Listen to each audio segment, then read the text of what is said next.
Hey, these are the results of Sealand Open. Let me just find my PowerPoint just a sec.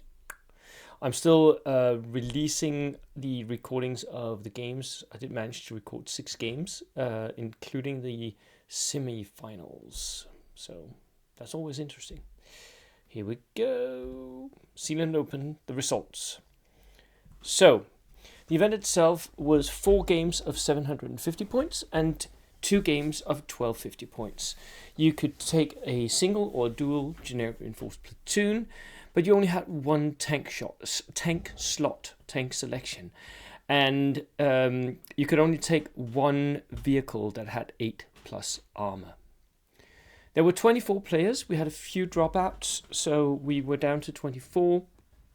Originally 28 or 30 had signed up, but there were a few dropouts, including, unfortunately, Phil Mason, whom I had really looked forward to seeing. So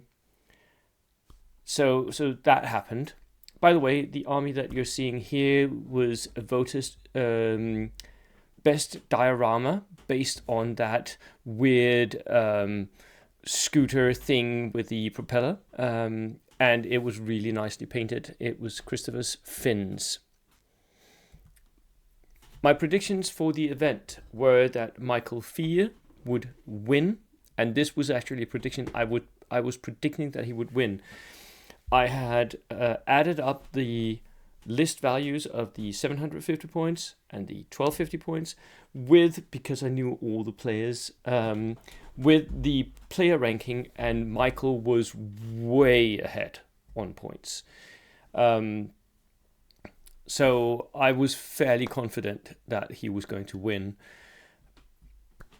given that he sometimes doesn't, like his mind is not in the right place, and so he loses games. He was bringing 11 order dice in the 750 and 22 in the 1250 Gurkhas. He actually borrowed my Gurkha army. Benny Christensen, I was predicting that he was also going to be in the top 5. He had a horde of Russians with double forward artillery observers, 18 order dice, 27 order dice. David Hasselfeld, also on my Danish national team, 15 order dice, 27 order dice. He was bringing MSU, American MSU, with the FSSF Scout squads. And then Simon H was bringing Gurkhas, and I was also predicting that he would do well. Simon is a fairly competent player, new player he's one of David's mates, and he has been training quite a lot, been doing quite well in some tournaments, and he had brought a really strong Gurkha army, 13 to 21 order dice.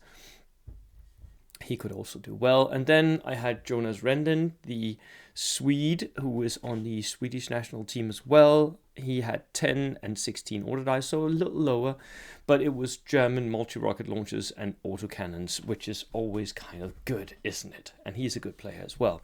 So I predicted that these 5 would be the top 5, top 10, and that Michael Fear would win. Now, how did that turn out? Well, the results were that, and this is the finals you can see here, Michael Fear did win.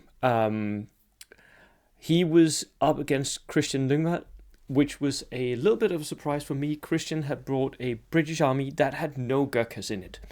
It was a British army based around a couple of Bren carriers, a couple of engineers, SAS jeeps with HMGs and full gear and a Dhaka steward. So a Dhaka focused British army, I guess, with a single unit of SAS.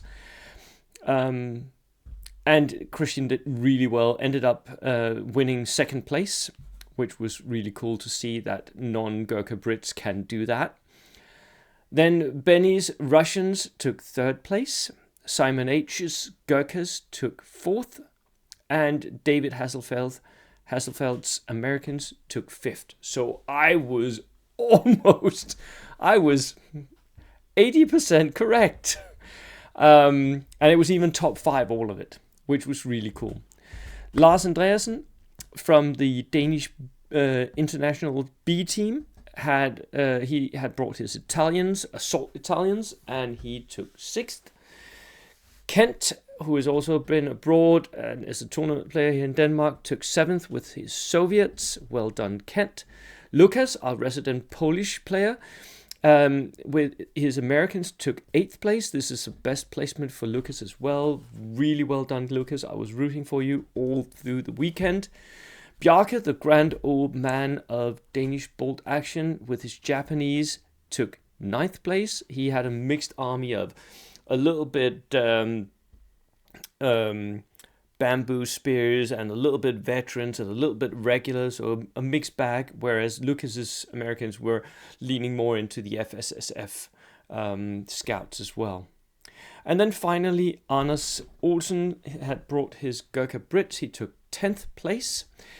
And he has been working on Brits for quite a while now, getting better all the time. Congratulations to all these players. Now, what were the takeaways for me? Well, one takeaway that you could take away is that the Brits are the kings of version 2. We shall see in a month's time. I'm going to the Spanish Championships. I'm bringing my Brits, of course, and we shall see what happens there. Looking back to the Welsh Nationals, which ran the same weekend here, we also have Brits in the top placements, but not the top placement. So, I mean, are they? Maybe. Gurkhas, though, are they overpowered? Well, for this event, Gurkhas came 1st and 4th, 10th, which is mid-table for a 24-player event-ish, 17th and 18th, which is bottom tables. So they were spread out, the Gurkhas. I think perhaps a conclusion there could be that it's the player and not the list, although like a decent player with a good Gurkha list can absolutely win, which is of course what Michael did. Michael is a very, very good player. He picked up Gurkhas, had a few tips from me, we trained, and then he went on and won the tournament, right? So was it the list, the Gurkhas? No, because, I mean, number 18 had a very similar list as well. It was the player that made the difference. So Gurkhas may be overpowered. They are at least powerful, but they are not an auto-win army. Because 17th and 18th out of a 24-player selection speaks for itself. It's not the bottom player, but it's definitely not in the best 50% either. Germans still not doing great.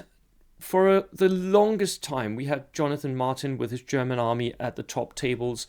He was fighting it out, but in the end, he did lose out the final game against Lucas, I think. So the Germans went down table, and Jonas Renlin, whom I had really hedged my bets on, he didn't perform. So Germany, still not there, still not great. So if anyone have any stories of Germany like winning tournaments, being powerful, now is the time to bring them out. Or we can all wait for version 3 and see what happens.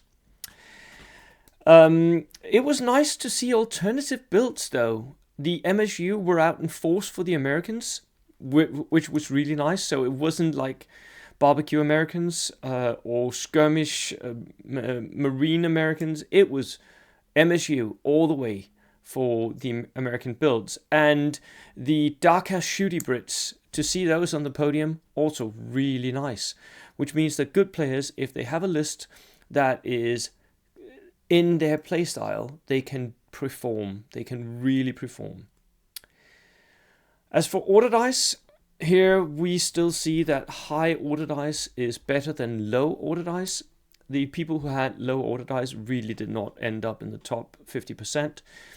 And many of the, both of the Horde builds, 27 order dice and thereabouts, they ended up in the top 10. So high order dice builds, if they are powerful, are better than low order dice builds. Italy, still not winning. Performing well, but there was only one Italian list for this event. So I think perhaps Italians need double platoons with double tank choices, maybe. At least in an environment where there are still Gurkhas, the Italians are not the top dogs of assault. This may change in version 3, but still not happening here, at least. And we saw this very clearly in the meta swing from the last tournament I TO'd was the Danish Nationals, and there was a lot of Italian players in that tournament, and no Gurkha players. And now there was some a little bit of thing that meant that the Gurkhas were out. They simply didn't work in that format. But now, in this format where the Gurkhas work again, the Italians were out and they didn't win, the ones who were there. The best placed Italian player was, of course, Lars Andreasen, who came 6th, which was really good, but he is also a good player. Death Stars, still not a thing, though. Michael Christensen tried again, this time with a land ship, and it rocked. It was so cool. It was amazingly cool to see that land ship drive across the fields of the battlefield. But, I mean, it still didn't win him games. So Death Star's still not a thing, unfortunately. And that was it for me. I really enjoyed this tournament. Again, it's been 2 great tournaments I've been TOing, but now I really need to go and play some tournaments because I feel an itch. See you in the next video. Cheers.